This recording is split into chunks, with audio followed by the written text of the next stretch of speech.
ভারতের যে পরিস্থিতি কি বলবে?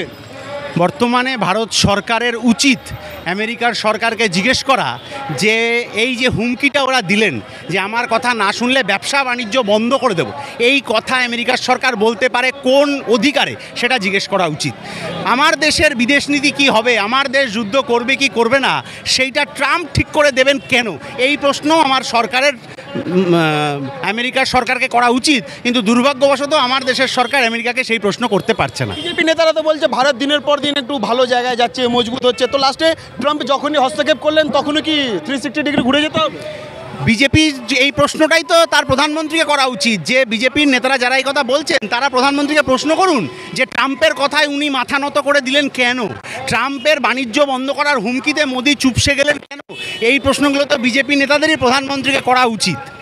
যেখানে বলা যাচ্ছে 26 জনকে পেহেলগাঁওতে মারা হলো, নাম জিজ্ঞাসা করে, ধর্ম জিজ্ঞাসা করে, যার পরে একটা অপারেশন সিন্ধু, কি বলবো?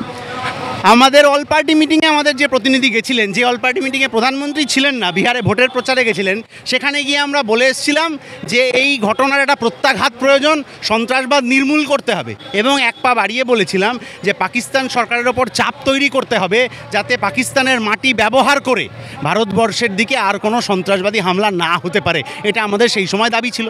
দাদা, কালকে আপনাদের একটা র্যালি ছিল, আমাদের র্যালি কালকে বামফ্রন্টের বা সিপিএমের একটা র্যালি? না, ভুল, কালকে সিপিআইএমের বা বামফ্রন্টের কোনো র্যালি ছিল না, র্যালিটা যেটা আছে আজকে আছে।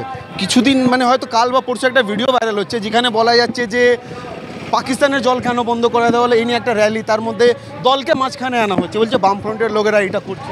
কেউ মিথ্যা প্রচার করে বামফ্রন্টের লোক বলে দিলে আপনি মিডিয়া, আপনি সেটা যাচাই না করে যাবেন কেন? কিন্তু কালকে কারা মিছিল করেছিলেন আমি বলতে পারবো না, কিন্তু পশ্চিমবাংলা ভারতবর্ষ যে সংবিধানের অন্তর্গত, সেখানে সবার মিছিল করার অধিকার রয়েছে। তৃণমূলের মতো একটা স্বৈরাচারী সরকার আছে বলে সেই মিছিলের ওপর কিছু লোক আক্রমণ করে দেবে, এটা কোনো কাম্য নয়। তৃণমূল সরকার কেন বিজেপিকে এই বাড়তি স্পেস দিচ্ছে এই আক্রমণ ইত্যাদি করার, এ প্রশ্নের জবাব চাইতে হবে তো। আচ্ছা দাদা, ভারত যে জল বন্ধ করেছিল সেটাকে কিভাবে দেখছেন আপনারা? আমরা কোনোভাবে কিছুই দেখতে চাই না, আমরা চাই সন্ত্রাসবাদ ধ্বংস হতে হবে। এই যে জল বন্ধ করা ইত্যাদি ইত্যাদি আলাদা অন্য প্রশ্ন রয়েছে, যে বন্ধ করে কি হয়ে যাবে? ভারতের ড্যাম কতখানি শক্তিশালী না ইত্যাদি, কতখানি জল আমরা বন্ধ করতে পারি কি না করতে পারি, সেগুলো তো অন্য প্রশ্ন। প্রশ্নটা ছিল সন্ত্রাসবাদ ধ্বংস হতে হবে। 370 বাতিল যখন হলো, তারপরে নোট বাতিল যখন হলো, বললো সন্ত্রাসবাদ ধ্বংস হয়ে যাবে, কিন্তু সন্ত্রাসবাদ ধ্বংস হয়নি। তাহলে এবারও এরকম লোক দেখানো, মেসেঞ্জারে ব্লক করলাম, টুইটারে ব্লক করলাম, অভিনেত্রীর কাজ বন্ধ করলাম, আর এই জল বন্ধ করলাম, এইগুলো করে কি আদতে সন্ত্রাসবাদ বন্ধ হয়, নাকি আরও কোনো কড়া পদক্ষেপ নিতে হয় যাতে সন্ত্রাসবাদ নির্মূল হবে? এটাই আমরা প্রধানমন্ত্রীর কাছে প্রশ্ন করেছিলাম। উনি কালকে যে বক্তৃতা করেছেন তাতে জবাব পাইনি। রাজনীতির চক্করে কিন্তু সাধারণ মানুষের অনেক অসুবিধা হচ্ছে, এটা তো মানতে হবে। সাধারণ মানুষের অসুবিধা হচ্ছে কারণ রাজনীতির মাথায় যারা বসে রয়েছে তারা সাধারণ মানুষের কথা ভাবে না। যে বিজেপি এত দেশপ্রেমের কথা বলছে, তারা রান্নার গ্যাসের দাম বাড়ালো কোন দেশপ্রেমের জন্য?